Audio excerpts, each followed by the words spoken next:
20-year-old young woman creates history by becoming the first woman pilot to participate in the Republic Day parade of the year 2021. She joined the IAF's tableau displaying indigenously manufactured light combat aircraft Tejas, light combat helicopter Rudra, Rohini Raiders and BrahMos. Hailing from Bihar's Darbhanga, Bhavna Kant said the proud moment for all the Indians by marking the dawn of women-empowered New India. Born on December 1, 1992, Bhavna Kant hails from the state where most of the people opt politics or civil services as their profession.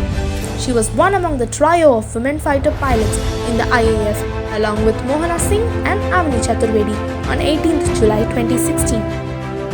On 16th of February 2018, Bhavna repeated history by becoming the second woman fighter pilot to fly MiG-21 Bison.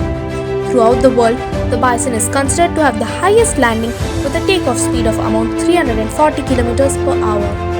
Here is an interesting moment from the life of this young woman who sets as a role model to all the girls who are on their way of pursuing their dreams. Bhavna's first experience of the spin solo on fighter aircraft Kiran, that as she entered the aircraft into a spin and recovered all by herself at 20,000 feet, doubts started creeping into her mind as to what if the aircraft did not recover. She had said, "I told myself that if I don't do it now, I will always be afraid of it." I spun the aircraft and to my surprise, the spin was more vicious or so it seemed. But the fighter pilot in me took over and I told myself, come what may, I will recover.